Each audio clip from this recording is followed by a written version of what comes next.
Very cool. There is absolutely no reason to wait at all anymore. Just jump on here just a few seconds early to my favorite 60 minutes of the week, the fastest 60 minutes of the week, and one that is unscripted and absolutely without any type of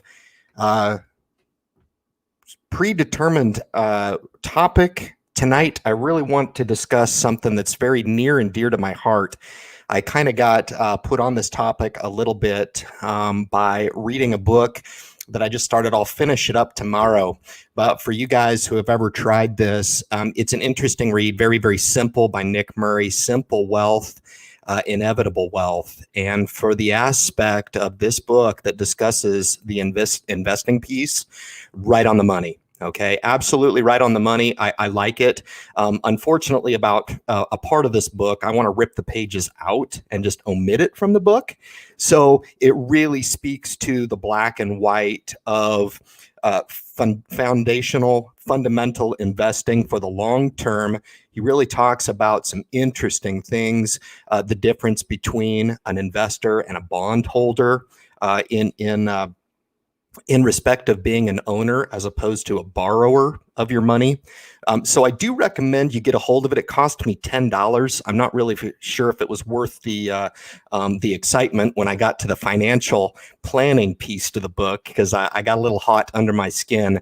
Evidently, he comes from the financial planning cloth, and tried to read through there. There was a little bit of preamble to how I should feel when he got into his explanation of how a 1% fee is justified for everyone out there. And I thought that was a pretty broad application. Really didn't go into a lot of specifics outside of what I'll impart to you now, basically saying that investors will fail without the assistance of a financial planner, and that the 1% fee that is assessed over your account will be justified over the long term by identifying a couple of really interesting points. One, if you can help outperform or provide some alpha in your portfolio, you can justify the 1%. Second is, if you don't have a financial coach in your life, it's going to be those times where volatility kicks up in the stock market, and you're going to have to pick up the phone and you're going to have to beg for some support.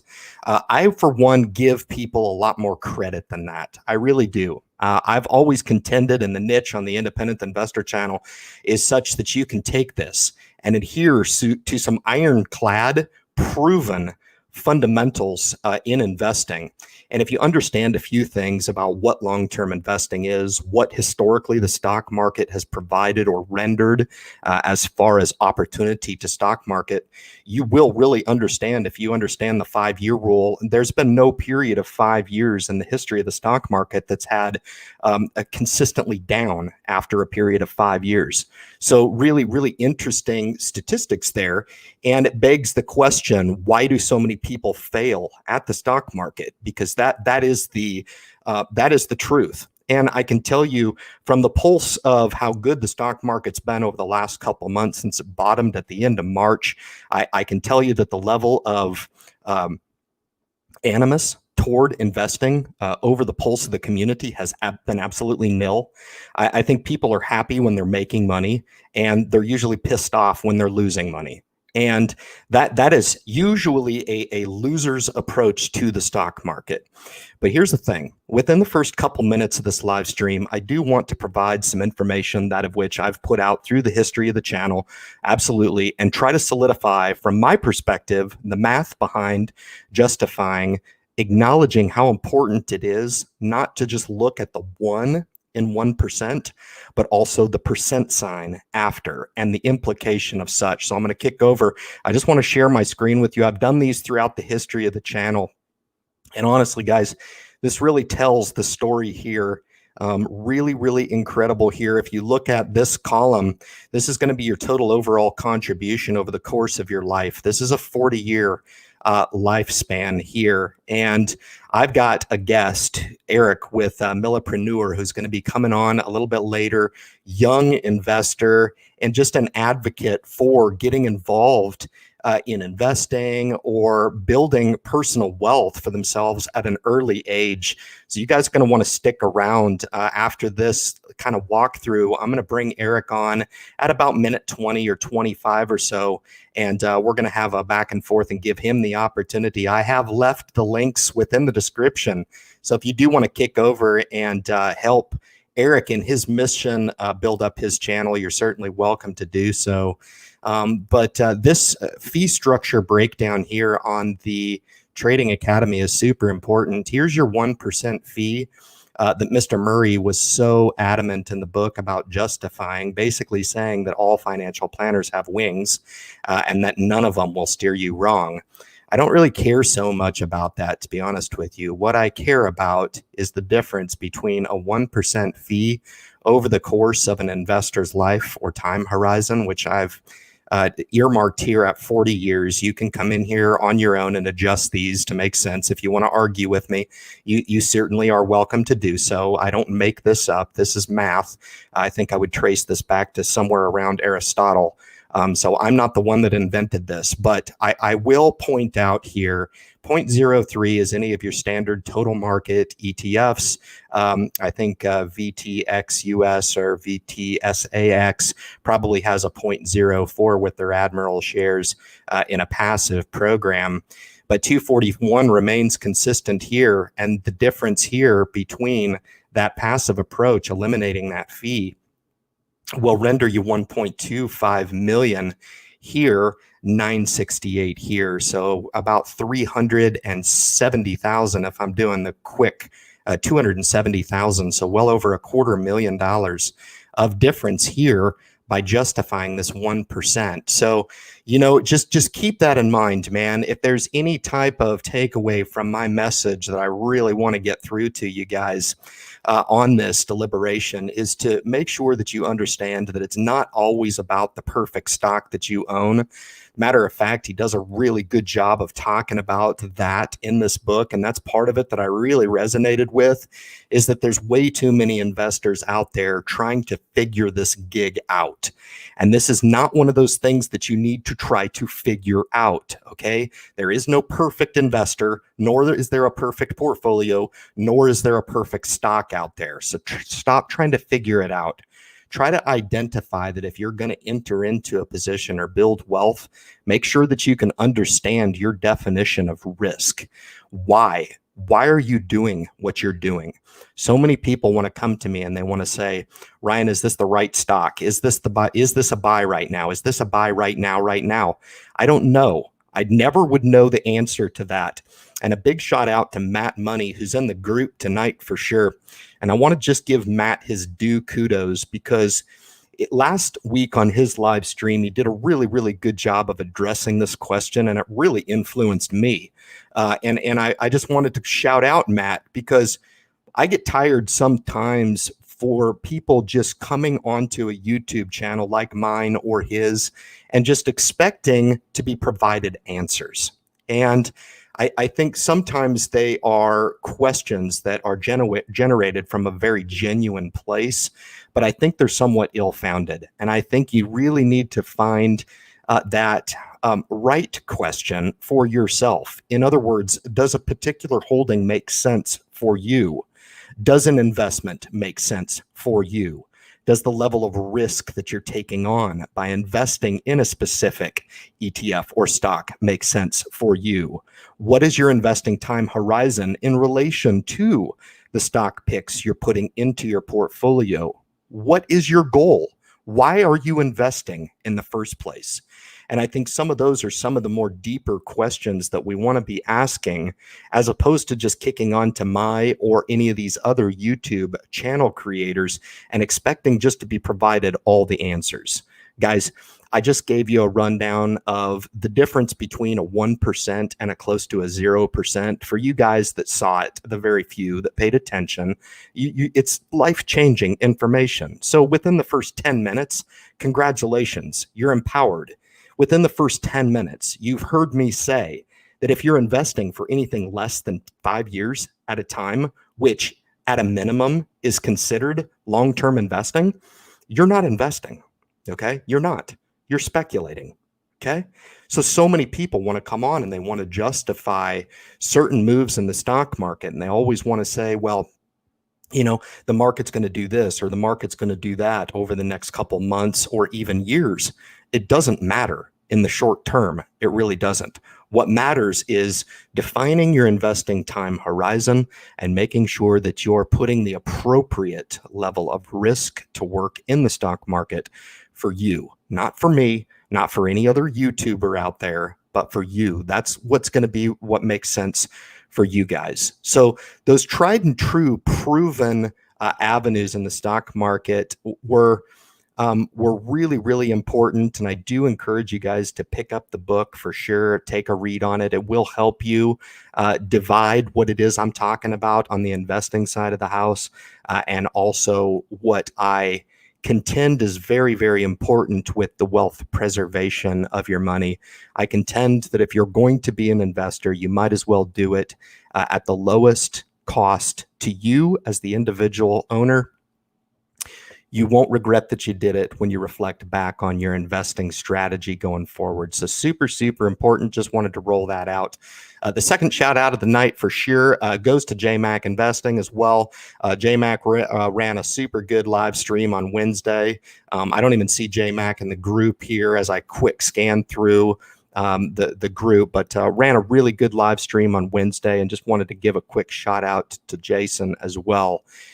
For sure. But all the other channel creators that have made their way in, Lydia's in the group here, Dave with Hidden Freedom Investing, Gen X, Kyle with Passive Income Investor. There's JMac right there, man. Fantastic. Thanks for you, Jason. I really appreciate all you do, man. It was pretty awesome discussion. I really enjoyed it on Wednesday. Learned a lot. Really didn't comment a lot. I just kind of sat back and wanted to listen to what was being put down for sure. And I think some of the sense I got from you as well was kind of cool to hear you listen to, hey, is this SPAC or that SPAC or this SPAC the right one? And you're always just trying to say, man, I don't know, calm down a little bit. I think people make way too much out of this stock market opportunity. And there's an infinite number of ways you can make money in the stock market, and just making sure that it makes sense for you is the key there for sure. So I do have Matt in the group, and I do have Minds in Motion as well for sure in the group. So I appreciate you making your way into the live stream tonight. Really appreciate it. I got GW Life TV in the group as well.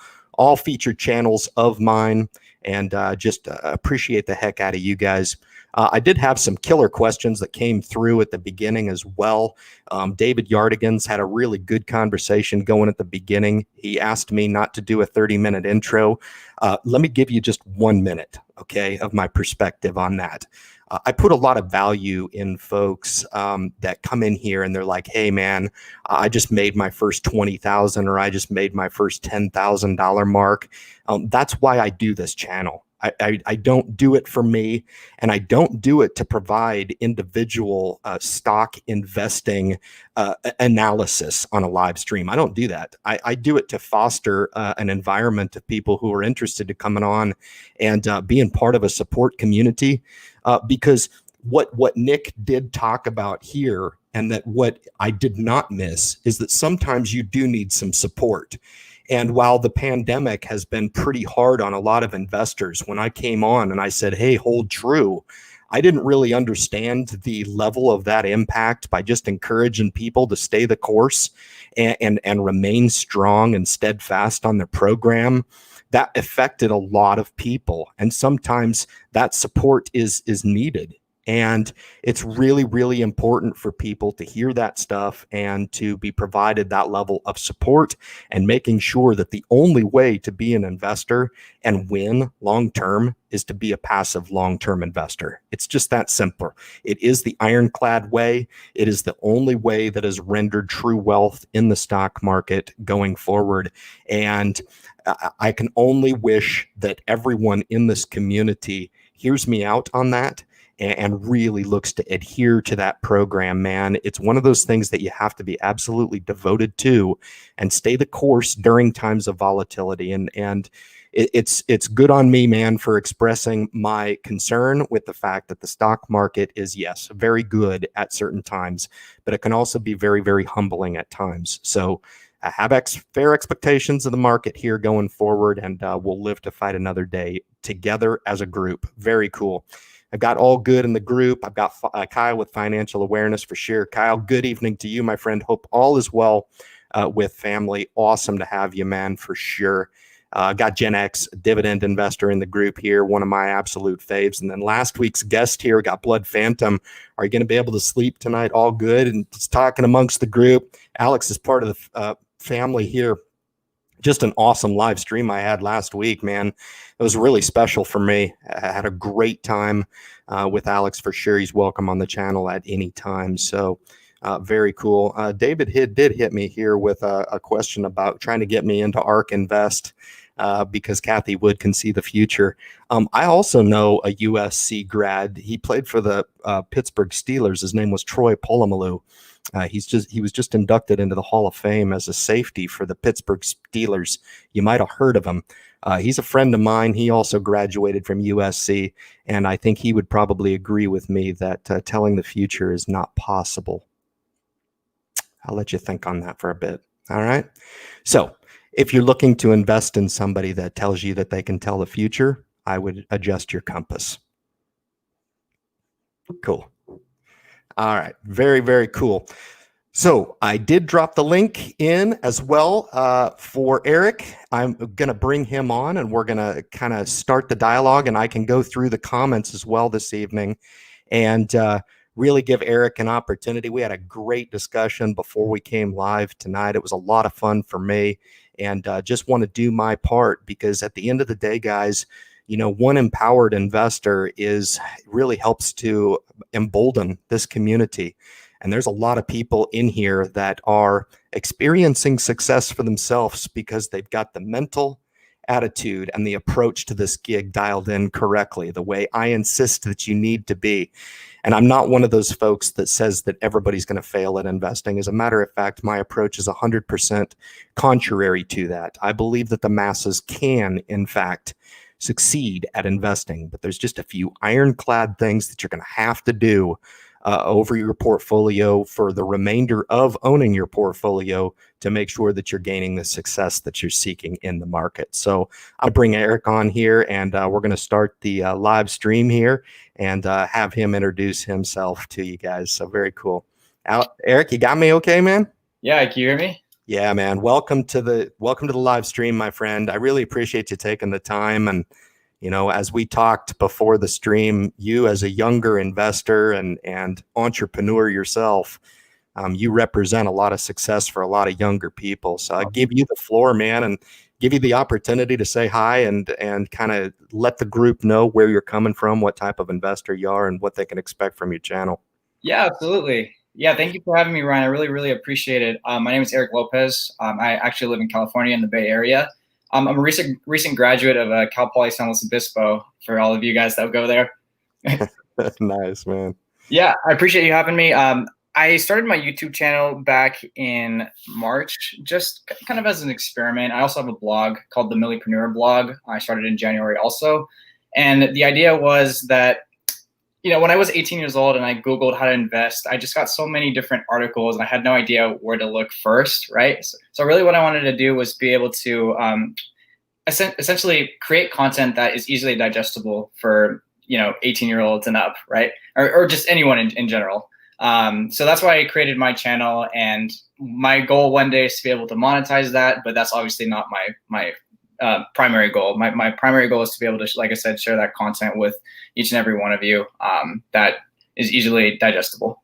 My investment strategy, I'm a long-term investor like you. Right now, I'm not really investing in my Roth IRA because my goal is to actually purchase an investment property within the next 6 months and move out of my parents' house.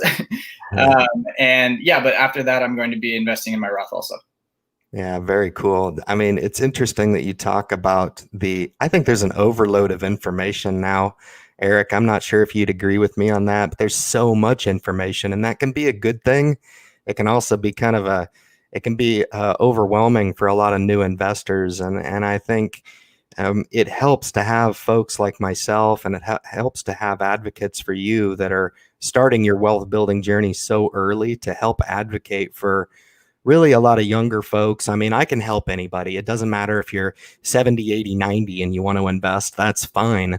But I think we really need to make sure that we're providing as much transparency, to use your words, to the younger generation. So can you Absolutely. speak a little bit about what what your style is and what you can expect the younger generation? I mean, is the younger generation, are they getting what they need? We talked a little bit about the lack of education, right? In the Yeah. struggle. So Yeah, it's unfortunate because financial courses aren't mandated for most states in the United States. So, when I was in high school, I was never taught, basic personal finance. In my senior year, we did have a personal finance course, but it was considered like just a class that you would take just to get an easy A. And I think that there should definitely be a stronger emphasis on basic financial literacy. Because ultimately those decisions are going to affect your life, those financial decisions. And I've heard a few, horror stories of just people maxing out their credit cards because they don't truly understand, the implications of their actions, young people in general. So my dream is to be able to, like I said, put out that content and maybe even like make some sort of course where I can just essentially give to parents so that they can give it to their kids and be like, hey, this is exactly the steps that you'll need to take in order to, build out your credit, or, invest in a Roth, or, put a down payment, all that. well, and that example that I gave at the top of the stream, talking about that difference between the 1%, I know that loses its luster sometimes. And I know it can be easily overshadowed, the impact of that fee. But the very product that I used in that example was one product, one. So how can something so simple as investing in one total market ETF, Right. put in a Roth IRA how is it that so many people are taking and misconstruing that message and ultimately failing, or getting themselves so frustrated about investing that they don't even continue to invest, or they fail miserably at it? How is Yeah. that possible?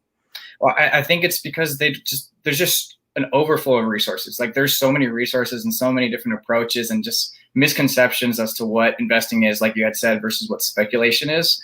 And the first thing that you'll hear when you're, my age, or at least like a millipreneur or Gen Z, is that you should essentially invest in Robinhood, or invest in like individual stocks and day trade and swing trade. Like that was actually how I started, believe it or not. Like I used TD Ameritrade's Thinkorswim platform, and I would wake up at 5 in the morning to just kind of play with the tool. I was only investing with like a couple $100, but I really just wanted to learn because it wasn't just common information.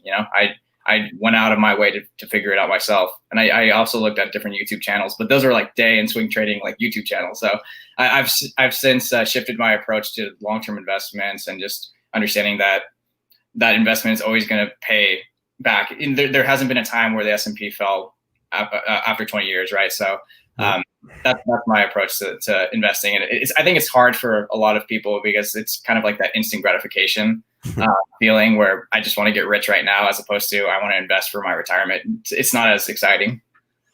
That's the pulse I get, I think, especially on YouTube, is that nobody wants to have patience for this gig. And it really is the secret ingredient to getting involved in the market and just making it be part of your life. Okay. I think people expect way more out of this gig.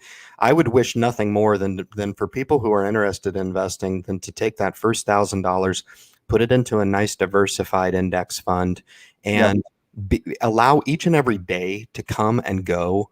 And now you can call yourself an investor. Right. You've gone from a non-investor to an investor. Look into reading and studying up on the prospects of reinvesting your dividends over that fund. Right. Yep. Right. And then just understanding the importance of tax protecting. I know there was some thread before the live stream talking about the Roth IRA being a bad investment. The Roth IRA is not an investment at all. It is an account. And I always try to tailor my message to people who are part of the masses. Okay. And anybody less than 130,000 as a single person is eligible to contribute. So doesn't that kind of speak to the masses a little bit, Yeah.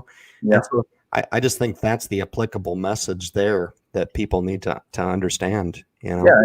And understanding the difference between, pre-tax and post-tax vehicles as well. And, being able to invest in a 401k if your employer provides it, especially if there's a match to lessen your tax burden. Yeah.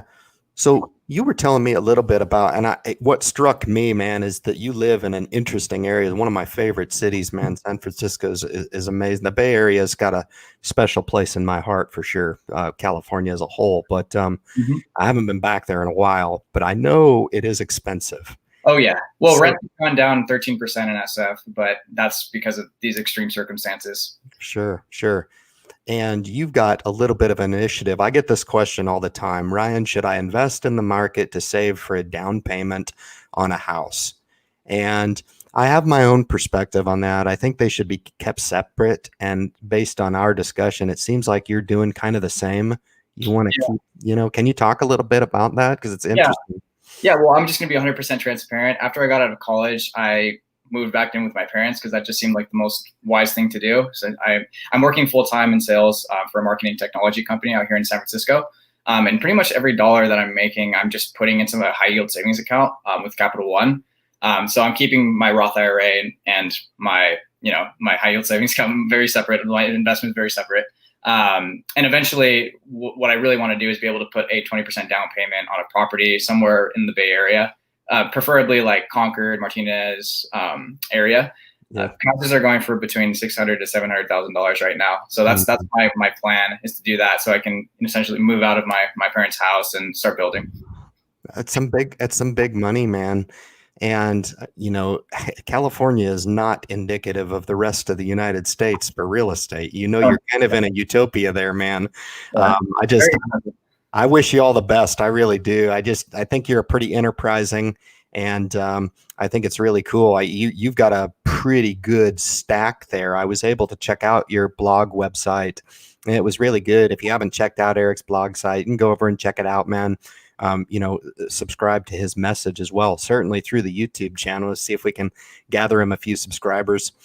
He and everybody else knows I'm all about that, because we're bolstering the community for sure. And, we're reaching into different generations.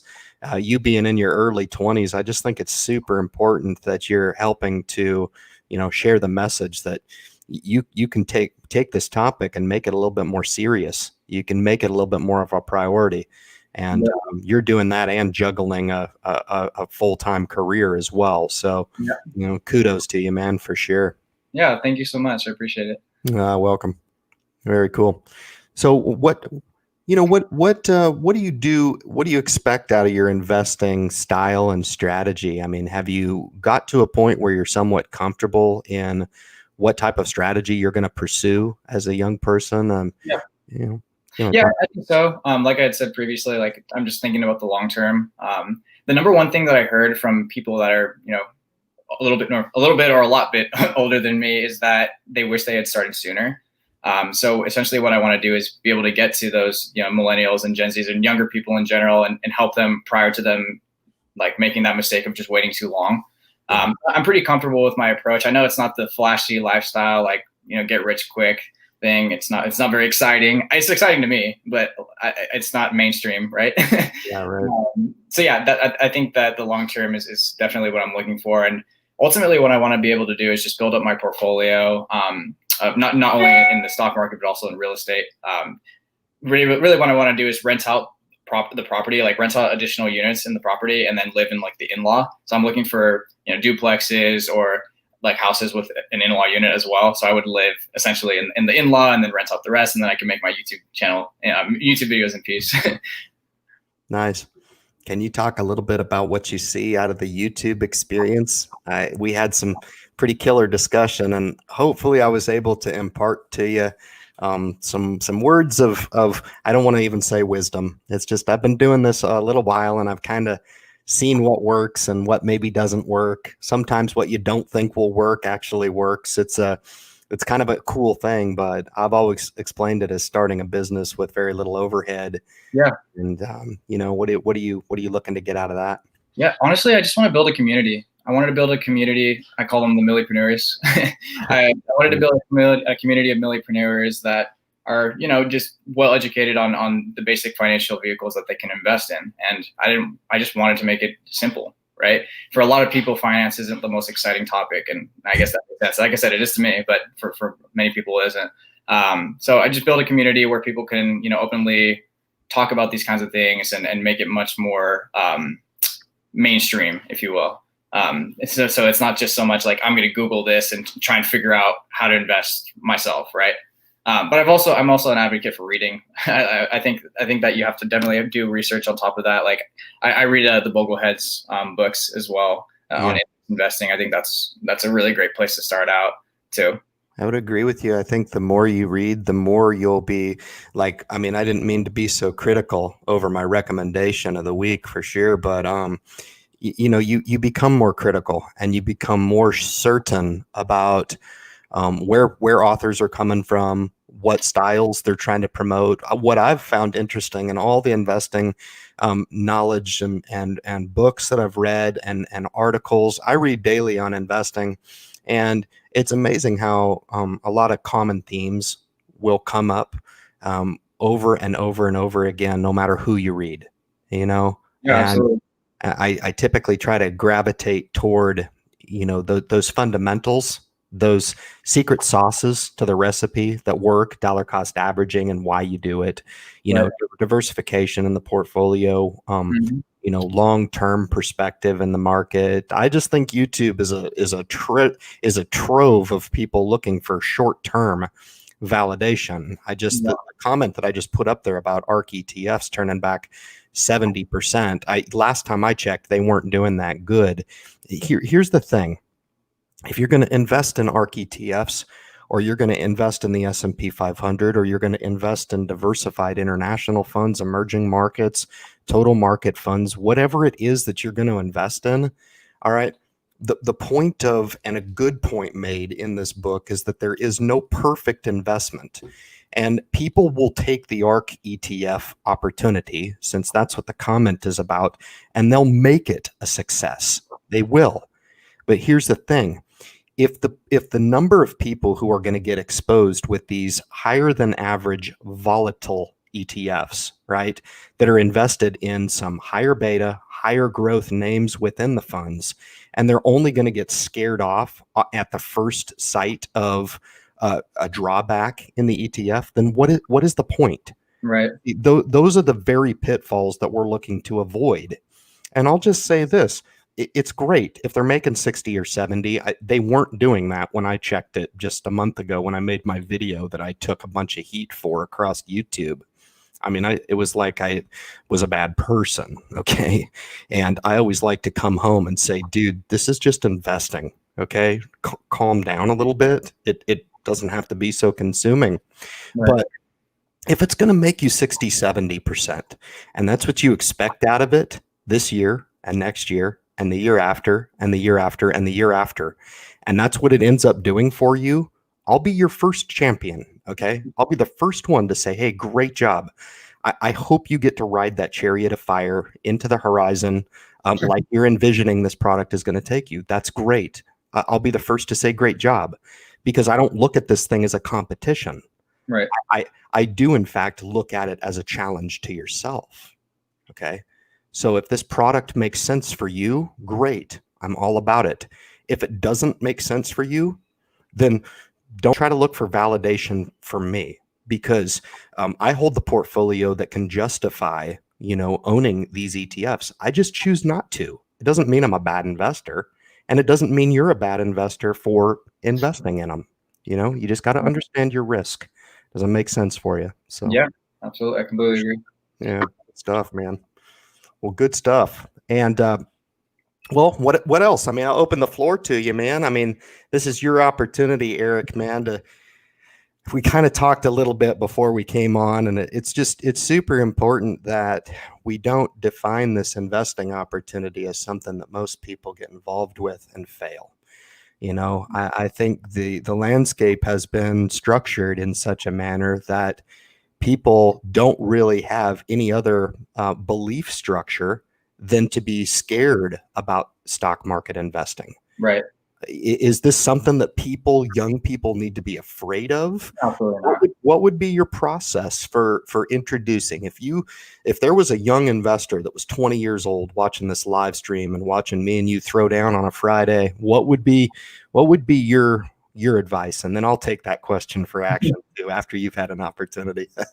Watch my videos. And I'm just nice, man. plug. Absolutely. No, I mean, again, it doesn't have to be so complicated. The more complicated that you make your investments, like the more difficult it's going to be. Like for most people, like just investing in, like I said, a Roth IRA, just in index funds, it's just the easiest way. If I just walked up to an 18-year-old right now, I said, dude, listen, or not dude, whoever, yeah. Right? Listen, if you start investing $500 per month, until you're 65, you'll have over $2 million in your Roth at a 7% return. It's like, oh, no way. Like that's the process. That's easy, right? Okay. So, okay. Well, what am I investing in? Well, if you're buying index funds, if you're buying the S&P 500, you're buying the top 500 companies, public companies in the United States. Oh, no way. Yeah. So instead of investing in an individual stock, like an Apple or an Amazon, you're buying nearly the entire market, right? So that's how I would explain it. It's like, oh, okay, cool. So I don't just have to go onto Robinhood and just buy a stock like Tesla and hope that it explodes to 1,300 today, right? So that would be my start. And then once they become employed, right, and they have 401k, it's like, okay, cool. Like this is what the management fees are. Like this is your different options, whether you start Roth 401k versus a regular traditional 401k, what you're invested in there. Yeah, I would go through that as well. And then from there, like, at that point, it's up to your own discretion. Really, you can build out your own portfolio the way that you see fit, depending on how old you are. What you want to invest in, whatever floats your boat. I know some people like to invest in Bitcoin. I don't know anything about Bitcoin. Right? Yeah. Like that's if that's what they like, or again, Tesla. Just ride into Tesla wave, like it has been recently. That would be how I would approach an 18-year-old. I bought it. David will be happy. David Yardigans will be happy. I bought some Tesla today. What the heck? But it's less than 1% of my portfolio. So I think when investors tune into YouTube, sometimes they have selective hearing, and they're like, okay, well, Ryan's buying Tesla here at an all-time high, but they don't really understand the portfolio management aspect of it. How it makes sense, where I'm making it make sense. It's you really have to understand the context surrounding owning a certain name. To the new investor, I would honestly say this support community for a lot of people I know have gone from ground zero to ground investor. Like this right here was the starting place for their investing journey. And Tim was the one that came in and really he hit it tonight, man. He just hit 20 grand in his Roth. And I remember that phone call, man. He reached out to me a couple years ago and started on this investing journey. And 25,000's right around the corner, and the next goal 50, and then on to 6 figures. And I think from a support perspective, I think the investing game, what I try to do is try to break down barriers to entry, because like we had talked about, Eric, before we came live tonight, a lot of people hear the word investing and they just automatically associate it with something negative, and I don't think a lot of people will go through this life and they'll never own a business. Okay. A lot of people might even go through this life and never own a home, right? They may rent. Right, yeah. They may never have a lucrative job, but investing in and of itself can allow you to be an owner. What I talked about at the top of the stream, right. Mm-hmm. It allows you that opportunity in some form or fashion. And I will just say, when I say have realistic expectations about the market, I will say that not everybody has to go into the market expecting to be a millionaire. Okay. I enjoy the framework that you put around the compounding calculator. If you paid particular attention, the selection of your fee determined whether or not you had a 6-figure portfolio or a 7-figure portfolio. Right. So for those that really paid attention to that extra $270,000 that you would surrender to fees because you're opting for the 1% is the difference between that $1 million goal. With that said, I do think a lot of beginning investors need to have realistic expectations. If you're Right. starting in your 30s, 40s, even 50s, have realistic expectations about what you expect from the market and adjust accordingly. I think the key is trying to align that investing opportunity with your own tolerance to the market, because I will say anybody can succeed in the market, and the one ironclad truth in the market that's going to render your success or render you a failure in the market is your ability to hold long. That's going to be it.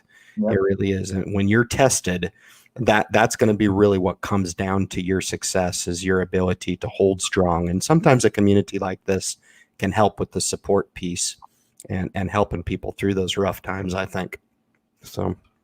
Oh, completely agree. Very cool, man. What else you got, man? What else you got for topics? So what's the, what are your goals for YouTube? I think you were sitting at 120 subscribers before you came onto the live stream. So I'd like to get you up to, I don't know, let's aim for 1,000 tonight. I think that'd be That's awesome. I mean, yeah, like I said previously, like, again, I just want to be able to build a community of people that are able to share information amongst each other. Like, I don't want it to be super complicated. I didn't go into it expecting to, be a millionaire, right? I didn't expect to be like a Graham Stephan or a Ryan Scrivener, that you're good friends with Ryan. But if I do, fantastic, right? Ultimately, I'm trying to build a name for myself, build a brand, and provide value to people. That's ultimately like the number one priority. It doesn't have to be so complicated. Just provide value in the financial world and do it for free. I think a lot of people, unfortunately, are always trying to sell you something, right? Yeah. When you're on YouTube and you're just, speaking from the heart and speaking to, your audience, you're not trying to sell them anything. And if anything, you might throw an affiliate link, but I wouldn't ever recommend a product that I haven't used myself. So, yeah, I mean, I think that's ultimately what my goal is. I think the opportunity now has changed so much. I've watched exclusively investing change over the course of my life and investing. So, this YouTube opportunity, like you talked about, telling your story and kind of putting it out there as your own personal brand. I really think the power of YouTube allows that. And I think a lot of your generation actually enjoys consuming the content that way. Yeah. If they can relate to you in any way and say, man alive, I also live at home with my parents, man. I used to do the same thing. It was kind of funny because that transition from being a young adult into like adulthood where you can actually support yourself, that was a pretty scary step, I remember. And I remember like, man alive. And at the time, and I know you don't deal with $1,200 rent out there, but at the time, $800 to $1,200 in rent was like, it was an insurmountable amount of money for me.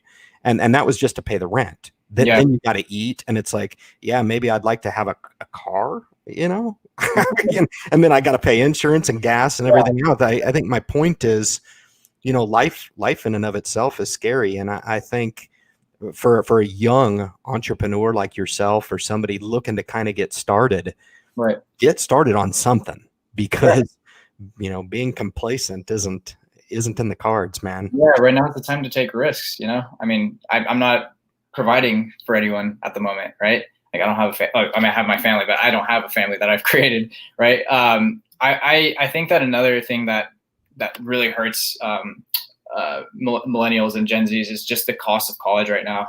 It's just absolutely insane. Like, I think last time I checked, it was $1.6 trillion in student loan debt, which is absolutely insane. I think it's unethical. The amount of debt that is in the United States for student loans.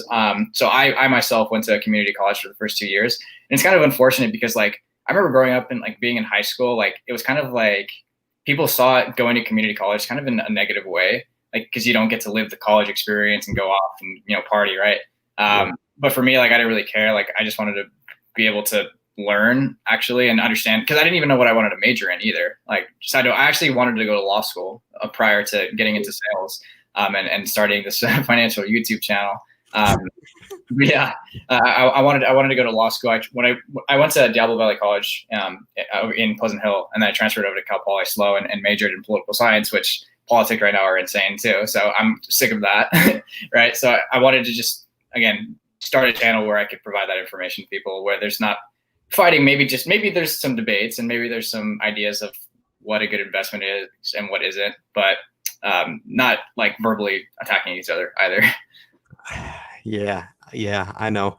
And I think you hit it on the head for sure. It's amazing. I think there's a whole suite of investments out there that certain investors can take and make a success. I just think you need to give yourself a fighting chance and start small. Right. I would just, if there's any step into the market that I would encourage for anybody, it's really just to get your hands around that first index fund and go from that non-investor to the investor. I think that's important. Yeah, that first step is incredibly important. I mean, when I first, it was exciting to me. I don't know about you guys, but for me, when I first bought my first, index fund, I was like, this is awesome. Like now I'm actually investing in the market for the first time. It isn't just in my economics class where I'm just trading stocks at random, right? So it was pretty cool to get into that. I remember coming out of high school, I was just super like I wanted to be a sponge. I just wanted to learn everything. So one time I was interning at a law office. I was a clerk, and I had a little bit of extra time, and I'll never forget this. Like I just Googled, like I had said, I Googled how to invest, and like everything popped up, and I was like, I have no idea where to start, but I have a lot to learn, right? And I'm glad that I did, because 4 or 5 years later, here I am, and I think I'm in a much better position than I was before, just because I took that initiative. Right on, man. As a young person, I'd be interested to know your perspective on what type of opportunities maybe you see nowadays, some of the trends that we see going on. I know Tesla came up, and Tesla is one of those trends, because it's really, really difficult to look at some of these SPACs. Hyliion had a good week this week, and but my difficulty with these, and if the investment works out, great. If it doesn't work out, everybody will say, "See, Ryan, I told you so."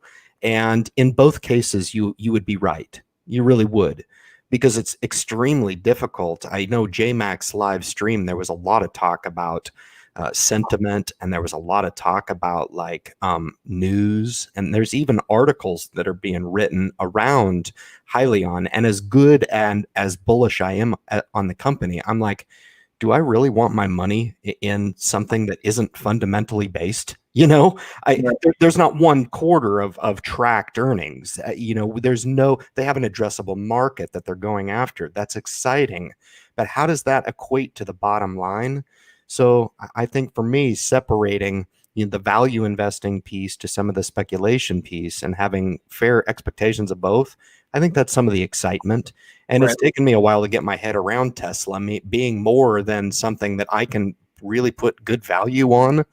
I guess it crept the door open for me with Amazon, because it's similar in nature, in that it's really difficult to value. Johnson & Johnson's a piece of cake, right? Tesla, Amazon, companies like that are a little more difficult. And then SPACs are impossible. Like, you're not investing on fundamentals. Right. You're investing more on technicals. You really are. Yeah. I don't have the personality for day trading. I just don't. Like, I tried it when I was 18. I just don't do it. I don't have it. Like, I just think about it as like how much time that I'm investing just like tracking it, right? Versus like what else I could be doing with that time, Really smart.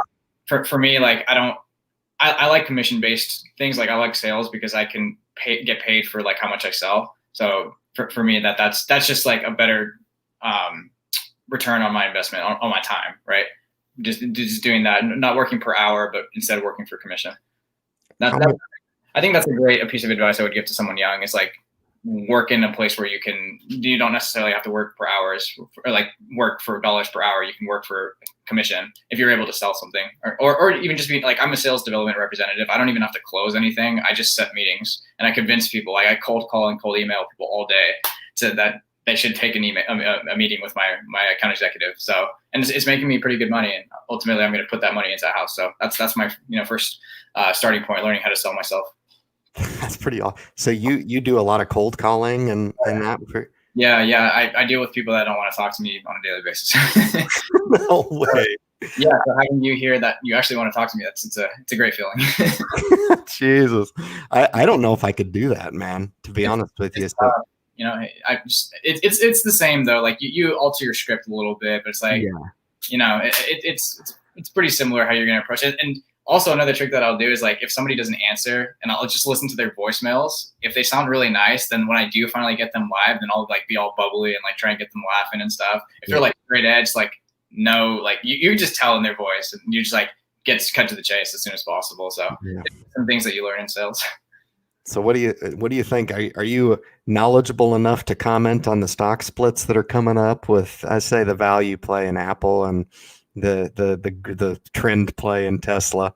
Absolutely not. I don't. Again, I don't really pay too much attention on individual stocks at the moment because I'm really just doing everything that I can to, like I said, make that first investment into real estate. But ultimately, I think that at some point I'm going to be paying more attention to those kinds of things. So as I become more of an institutional, or excuse me, a more I don't know, I'm forgetting the word, educated, I guess, investor, if you will. Well, I mean, it's pretty wild to me. It's pretty awesome that you're going right for the big. Real estate is probably just on par with me with my passion with stocks. It's just that stocks, you know, the barrier to entry is fairly low. And, you know, your barrier to entry, you're trying to overcome a pretty tough market there. Oh, yeah. So hey, my hat's off to you. I saw how much you were able to save toward that down payment. And I think that's pretty incredible, man. Yeah. Thanks to my parents, I was able to save that. I don't really have to pay many bills. So, I mean that, but also being a minimalist, like I'm an advocate for that as well. Not spending money on designer brands. I wear black shirts almost on a daily basis. It's kind of ridiculous. But I have multiple of them. So we'll shop at TJ Maxx. Don't go out. If I do go out, then I'll drink before I go out. You know, college things. Fantastic, man. Yeah. Use credit cards. I gotta give a shout out to my boy, man. Steve's hitting us up. He says we're like a couple of rock stars here talking about personal finance. I don't know. I think there's a lot more that can lend itself to your financial stewardship. I think your success as an investor, and there's been pieces of advice that I've got along the way. One piece that comes to my mind that I remember from a Gen X dividend investor video was he talked about the sports car that he bought. And as fun as it was at the time, it was kind of like, in retrospect, it was a stupid thing to do, you know, fun at the time, but in all actuality, chalked it up as a poor decision, you know? And I use that as a really good example, because coming from who I hold in the highest regard as far as value investing and holding true and not maneuvering and adhering to that long-term philosophy in a portfolio, it's interesting to hear somebody like that I hold in such high regard also talk about some of the mistakes along the way, you know. And I'm one quickly to talk about the physical aspect of it, the dietary piece, the spiritual piece, and all those things will actually lend itself to making you a better investor, in my opinion. So absolutely, super important.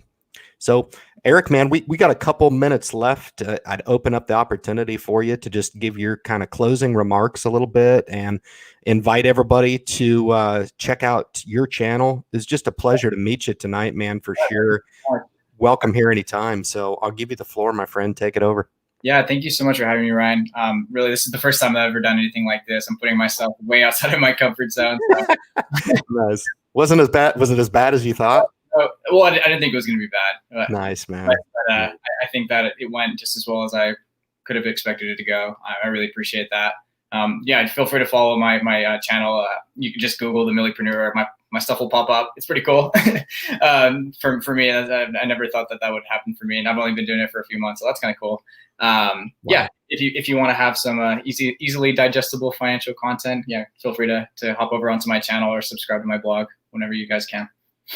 My man, Eric, very cool, man. It's motivating for me to know that folks as young as you are out there. I want nothing but success for everybody out there. I don't care what your age is. But I think coming from somebody who's young like yourself, 23, 24 years old. 23, turning 24 on New Year's Eve. I don't know, man. I wish I would have had this information at your age. I think I've been more of a trial and error type of applicator, which usually when you get burned a few times, the lessons do leave scars and they're much more impactful. And I think that's part of the reason why I'm as devoted as I can be to everybody out there, but especially the younger generation. Because if we can circumvent a few of those pitfalls for people, I just think that they'll get to their goal faster. And that's all I ever want for anybody. So, Eric, I really appreciate it, man. Welcome here anytime, man. It's an open door policy for sure. I wish you all the best, man. Let us know when you get to that goal. Oh, I will. I'll be updating you guys within the next 6 months. We'll see. Freaking awesome, man. Absolutely. Absolutely. Wish you all the best, my friend. Take it easy. Have a great weekend, man. Thank you. You too. All right, my brother. Peace. Bye now. Later. That was a real special treat for me, for sure. I really hope you guys don't mind the structure here. If you are interested in being a guest on the Independent Investor channel, man, I open it up to the subscriber base. I open it up to the channel creators as well, but most of the channel creators just enjoy coming in and kicking around with the group as well, getting that support mechanism. I do think there's absolute value in that. I do think the investing game has changed. I think the volatility that the stock market can dole out from month to month really can shake a new investor. It really can. And the last thing I want to see is anybody get shaken out of the stock market, because if you've paid any attention tonight, when I'm talking about those fundamental ironclad truths about what's going to work in the market, the only thing that's ever worked is staying invested for the long term and setting up a plan that you're comfortable with and sticking with that plan long term. It's the only thing that has rendered long-term success in the stock market. And I think having Eric on tonight really reminded me that if we can get this information into the hands of the younger generation and really help them understand that phenomenon, it's one of those things that I say is the easiest but most difficult things to do. In the first couple minutes of this live stream, I showed you the difference between a 1% fee and an almost 0% fee, which was about $270,000. And the product that I used was one passive total market ETF or index fund for my example. If you really paid attention to that and you said, hey, I'm 20 years old, I could be that 40-year-old investor, man, that could be me. I want that. All you really need to do is adhere to those principles of getting invested for the long term, funding when you can. If you need to dollar cost average, by all means, do it.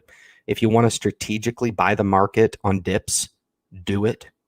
If you want to save to cash, right? Always looking to evolve your program going forward. Super, super important. You'll succeed. Okay. I do want to point out some of the realities about stock market investing is that a lot of people will find a way to fail at this gig. It's always baffled me. It's always been one of those things, the status quo, that I've looked to challenge, because I think anybody out there, anybody can take the investing opportunity, enrich and empower their lives in some capacity. It doesn't have to be becoming a millionaire. It doesn't have to be that at all. It can absolutely be adhering to a program and building some personal wealth for you and your families. So guys, I really appreciate you tuning into the live stream this Friday. Really want to thank again and appreciate my guest, Eric, with the Millipreneur. Very, very cool. We want to wish him all the best on his endeavors, man. I have no doubt for aspiring young people like that. And if you're also one of these young people who were inspired by Eric's visit tonight, that in fact is part of the goal of the channel, is to put an inspiring message out there and tell you that you in fact can do it too, man. It doesn't have to be something that you try to do overnight. It's something that becomes a discipline. It's not something that you're just going to trip and fall into and put no effort into. It has to be a discipline. All right. So put this message in your back pocket, live to fight another day, become a better person for it. And you'll remember with some specifics,